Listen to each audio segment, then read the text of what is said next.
Welcome to Soul Science Podcast with Liz and Jacqueline.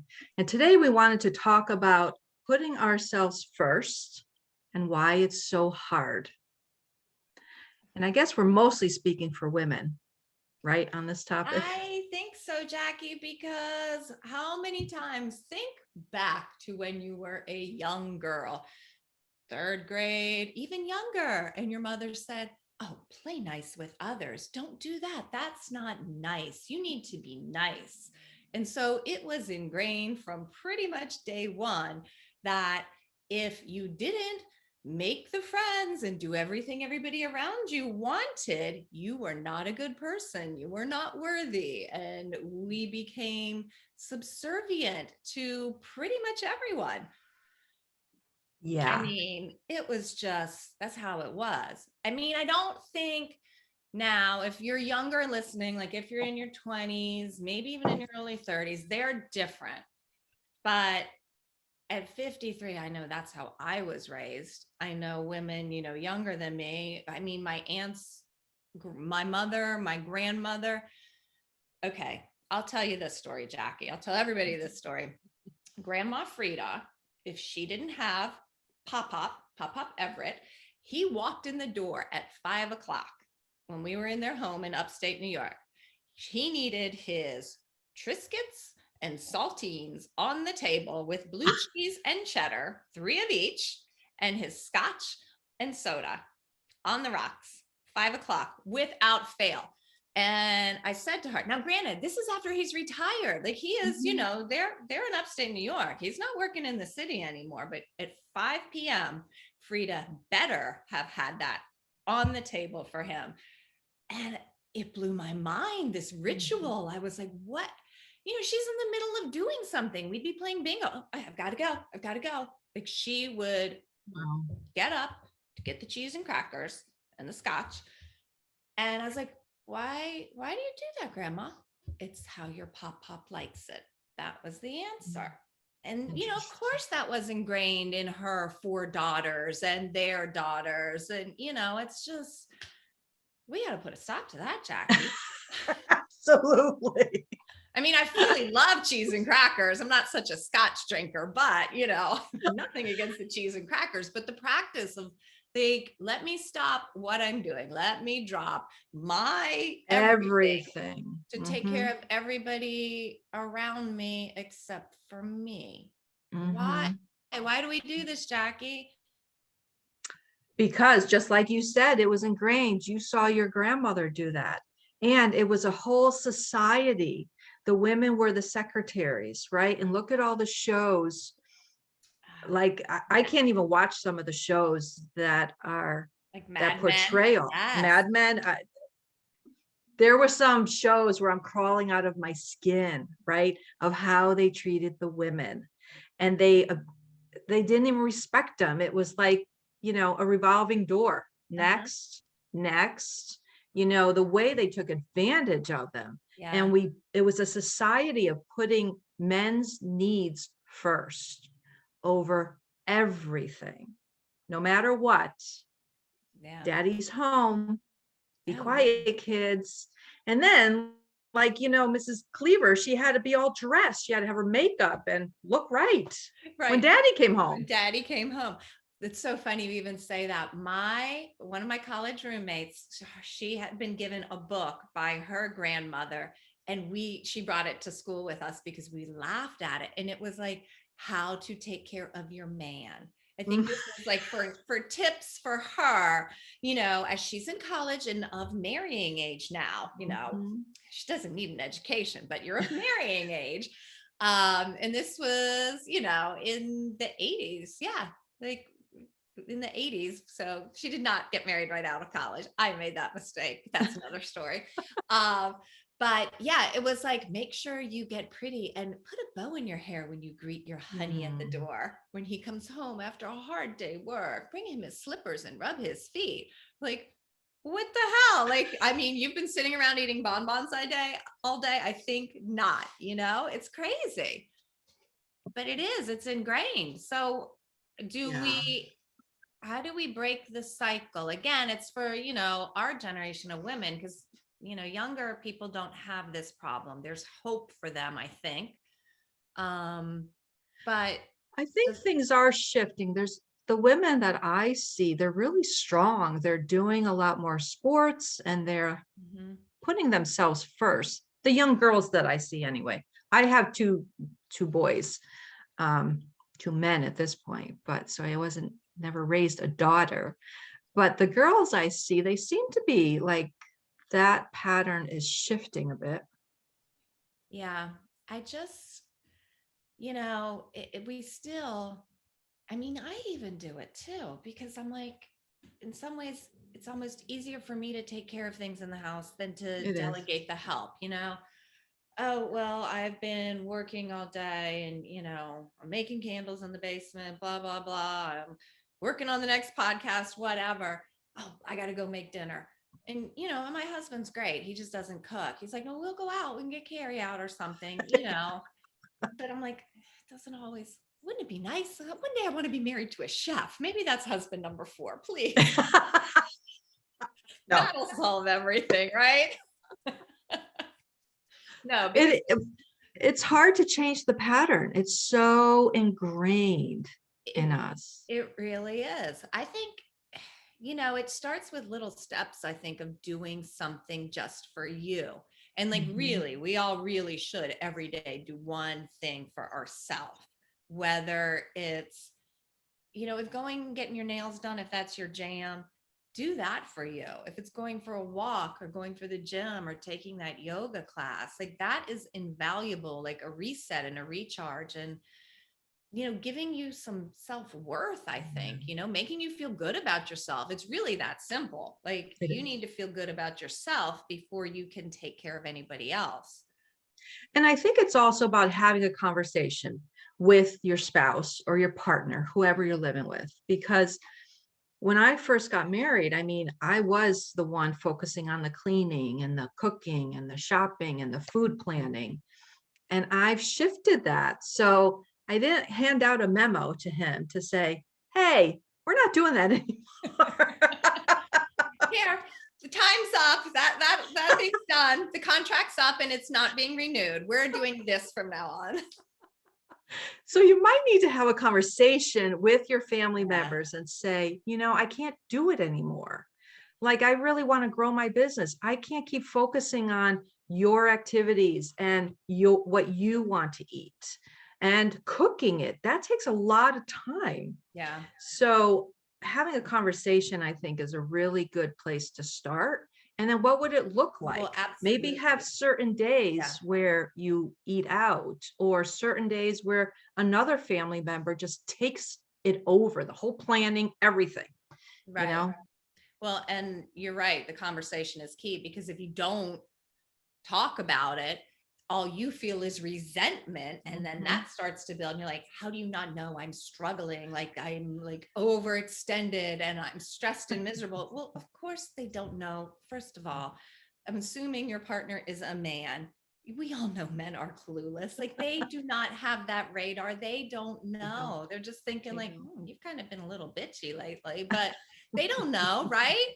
Yeah. But you really need to spell it out and put some, you're right, put some terms or limits out there. Make a suggestion, okay, Tuesday's your night. If you don't or can't cook, then here's an idea. We'll get carry out, or we'll go out, or you can get something from the grocery this week. Yeah. Yeah. So the conversation is first, and then decide what you want it to look like. Well, another point of this is that when I work with a lot of my clients, a lot of women don't know what fills them up, what they enjoy doing, because they're so used to doing for others. Yeah, they've lost touch of what lights them on fire. They're what gives them joy, and that's really important. If you've got 40 more years of living on this planet, you best find some damn joy. Yeah. So I do recommend that if you don't know what you like to do, make a list. So sometimes you can just grab paper and pen and make a list of all the things that you enjoy doing. If you have no idea, Then you make that list of the things you don't like doing. And usually when you've started that list, the mind will start thinking of, oh, well, I like doing this, or I like going for walks, or when I hang out with these friends, I feel energized, Yeah, right? I And we have to perfect. be careful with our friends too, because some friends drain us, and that's Yes. just the way it is. That's part of it. It's not just about your partner. It is, those energy vampire friends you've been clinging on to because you lost your boundaries and Mhm. you don't want to say no. Oh, yeah. And you are afraid of offending and not pleasing if you don't meet for that, whatever, standing lunch or tennis game or whatever it is that you can't stand. And you keep doing it because you don't want to hurt their feelings. Okay. Mhm. I mean, that's a hard one to get out of. Like, how do you, again, I think you just have to be honest and have a conversation and kind of remove yourself from it. Yeah. And that's where we run into sometimes for some of my clients who have like fibromyalgia, it's hard for them to say no. Yeah. It's hard. Like they would rather get sick and say, I'm sick and I can't come over than actually say, I can't come today. I don't want to come today. Right. It's hard. So depending on where you are, and sometimes when you start healing, those friends just don't show up anymore. Well, you're 100% right because Right. energies align. And if you're giving off this, this kind of sad energy of lack or of negativity, you're going to bring and attract negative people. But Yeah. if you elevate yourself above that energetically, that energy vampire is not, it's like garlic to the vampire. They're not going to That's want to right. be around you. Like, you're too positive. You're Mhm. having too much fun. Let's sit over here and have a stomp around bitch fest and complain about everybody and, what's wrong with everybody. I mean, I've had those friends and, Mhm. all it does is bring you down. I don't It want does. life is too short to waste with those people. So sometimes it is just, you know, I don't know if you just don't answer the phone calls or just say after maybe an answered or unanswered phone call or a text goes on a little bit, just say, you know what, I really can't. It can be that simple. It could be that simple. Yeah, just say it's not going to work out for me this week. You don't have to say why. You can Right. just say, I just can't get there this week. Yeah. And then over time, either work up the courage to have a conversation about what's not working in the relationship, or sometimes we just need to take a break from some people. That's just how it is. Yeah. Absolutely. And then when you go back, like you said, to make the list, which is so important, and it can be as big or as little as you want. You can have your someday list of things you want to do. And Mhm. then, like I want to climb Kilimanjaro. Well, obviously I can't do that tomorrow, but tomorrow I can go for a walk, or tomorrow I can draw, or I can journal. And that way, just your little things that you put on your list that kind of make you happy. And then you can explore other people who gravitate to that, or I want to take this, biking class, or, there's all kinds of different things you can do. And you end up meeting like people with like energies. That makes it real easy to let go of those toxic ones. And it's really cool when you make the decision that you will no longer allow toxic people to drain you or to be in your environment. One, the universe meets you there, Mm-hmm. and those people stop hanging out and other opportunities show up. But it has to start from you. It has to start from inside of you saying, I want something better. It's time to shift this. And then the universe will just roll that out for you. Yeah, it is. It's an abundance mindset. And when you put out there what you want to the universe, it will come back. Yeah. I do want to share this. It was a very helpful visualization. So, say you can't change your situation, but when I was working as an anesthesiologist and the OR is a really weird place. You see all kinds of things. There's like a wide spectrum of personalities there. And it's this kind of energy swirling vortex of a lot of drama and negativity. And, everybody's complaining always about something. It's constant. It's constant. So I would drive to work, and I would visualize. I was almost like the Michelin Man, or those bubble suits that you wear now, like the kids like bounce in the field with each other. I envisioned stepping into this bubble suit, and I called it my protective energy bubble. And I did. I stepped into this bubble and I zipped it up mentally, and because I would be so like stressed out at the end of the day. But when I was in that suit, it was like all that toxic BS and negative drama, it bounced right off. And I would say to myself, it became a mantra, it's not going to affect me. It's bouncing right off. It's bouncing off. And it became a thing, so that people in the OR would be like, can I talk to you for a minute, Liz? You're so calm. How do you stay so calm? Like drama swirling everywhere. All this, we all have this, whether it's the OR or the office workplace, or Yeah. even the Zoom conferencing now, or you've got clients that are like pushing you over the edge. You're in your bubble, you're in your zone, you're in that headspace, and nothing's going to affect you. And you just take a deep breath and let it go. And it just washes off of you in waves. I did that for like a solid 7 years, and I think it saved me.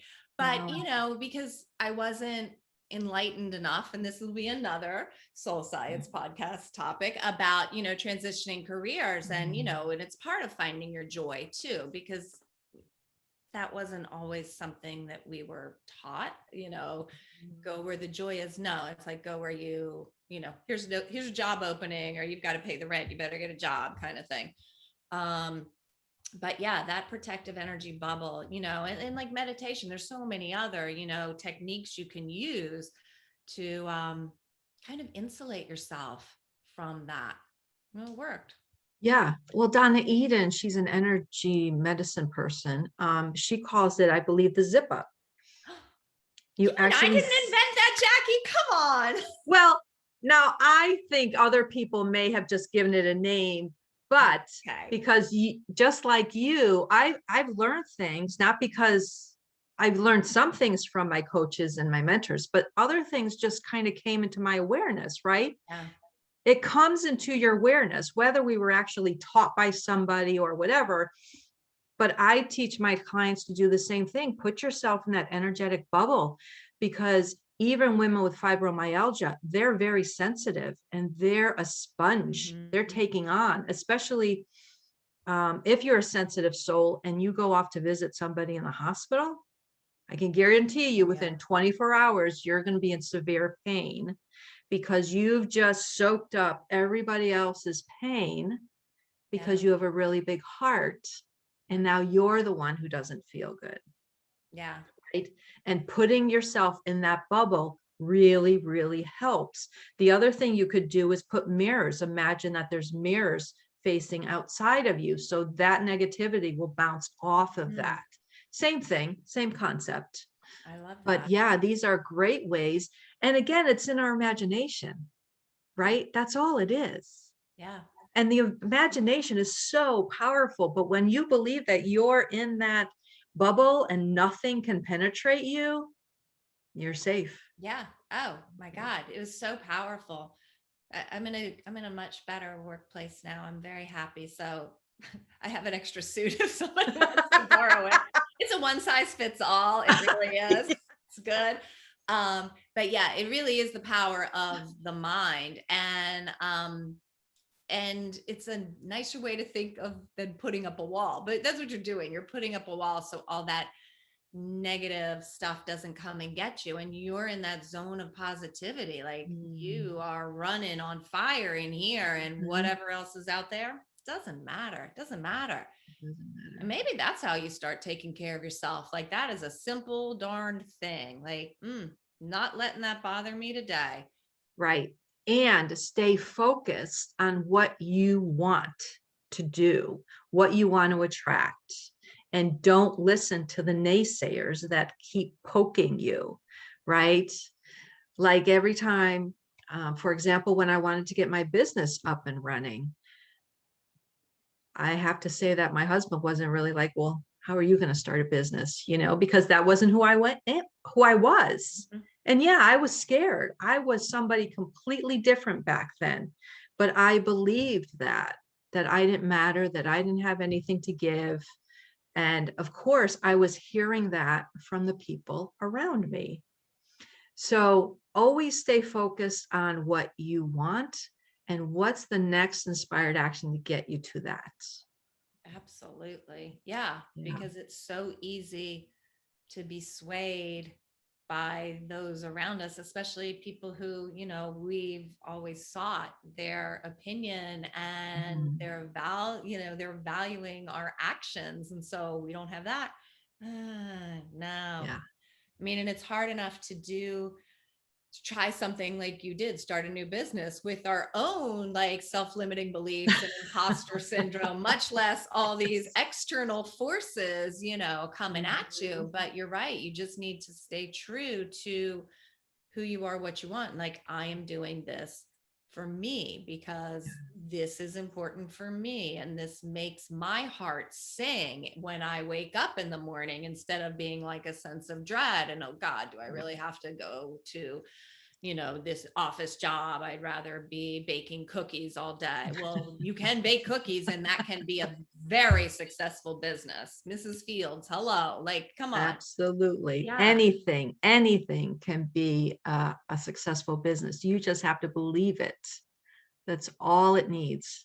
If you are given a thought and an idea of something that lights you up, that's a sign to run with it and then keep sharing it with more people, whatever it is, whatever it is. Yeah. I mean, all the rest will follow and you will energetically align with people. And those people who, maybe knew you before you set out on this new path, they will rise up to meet you at that energetic level. And Mhm. if they don't, they're not your people. And you Yeah. will find yourself not spending time with them. And once you like get out of that groove, that rut, like of putting everybody else first but yourself, it it shifts everything, Yeah. and people will meet you in that spot and they will respect you in that place of self-love. They'll see it and they treat you better because of it. Yes. Yes, because they see the you that you came here to be, not the scared people pleaser. They see the possibilities inside of you, and it'll fuel you because then you'll want to do more of whatever that inspiration is. It will come out of you. Mhm. Yeah. I know. I feel inspired already. Like, let's go light the world on fire, Jackie. It's doable. So good. Such good stuff, really. Yeah, it's great. So hopefully we've given you some ideas to put yourself first, and we've inspired you to come up with why you'd want to put yourself first and some fun ways for you to give yourself some self-love and put the oxygen mask on yourself. Yeah. And it's just a simple thing you can do every day. It doesn't have to be big, sweeping, grand Mm. gestures. Do one thing every day. That really does make your heart sing just for you, Mhm. not for anybody else. Yeah, because you matter, you're important, and you came here to be big. Somebody said one time, you didn't come here to be mediocre or average. You came here to do something. That's true. Yeah, I love that. I do too. So do you want to give them a little teaser of what's coming next? Teaser alert. It's not a spoiler alert, it's a teaser alert. So, the next two episodes, both Jackie and I are going to have on guests individually. So, I am bringing on a guest who is a dear friend of mine, and I know you will love her as much as I do.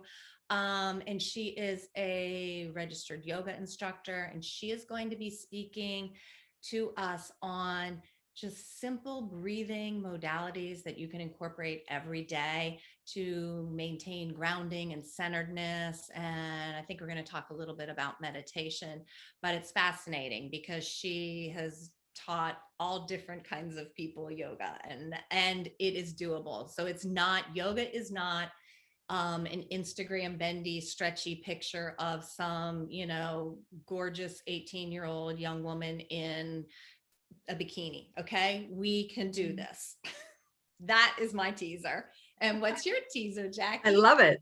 I'm going to bring a woman on to talk about pelvic floor issues. So women, as we age, sometimes we leak a little bit too often, whether we're dancing and having fun or we're even just sneezing.